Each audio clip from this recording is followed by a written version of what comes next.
హిందూ మతంలో తొలి ఏకాదశి ప్రత్యేక ప్రాముఖ్యతను కలిగి ఉంది. విశ్వ సృష్టికర్త అయిన శ్రీ మహావిష్ణువు క్షీరసాగరంలో 4 నెలల యోగ నిద్రలోకి వెళ్లే పవిత్ర సమయం. పంచాంగం ప్రకారం ఈ ఏడాది తొలి ఏకాదశి జూలై 6, 2025 ఆదివారం వచ్చింది. చాతుర్మాసం ప్రారంభమైన ఈ రోజు నుంచి 4 నెలల పాటు వివాహం, గృహప్రవేశంతో సహా ఏ ఇతర శుభకార్యాలు నిర్వహించరు. ఈ పవిత్ర సందర్భంగా పొరపాటున కూడా చేయకూడని కొన్ని పనులు ఉన్నాయి. తెలిసి తెలియక చేసే పనుల వల్ల పాపానికి గురవుతారు. జీవితంలో ఇబ్బందులను ఎదుర్కోవలసి రావచ్చు. కనుక ఈ రోజు తొలి ఏకాదశి రోజున చెయ్యకూడని పనులు ఏమిటో తెలుసుకుందాం.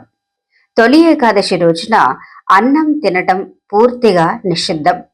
మత విశ్వాసాల ప్రకారం ఈ రోజున అన్నం తినటం వల్ల తదుపరి జన్మలో ఒక క్రిమిగా జన్మిస్తారు. అలాగే వెల్లుల్లి, ఉల్లిపాయ, మాంసం, మద్యం వంటి తామస ఆహారాన్ని తినకూడదు. ఈ ఉపవాసం విష్ణువుకు అంకితం చేయబడింది కనుక సాత్విక ఆహారాన్ని మాత్రమే తీసుకోవాలి.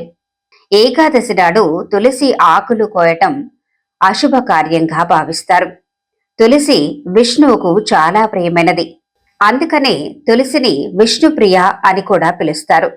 ఈ రోజున తులసి మొక్కను తాకటం లేదా దాని దళాలను కోయవద్దు.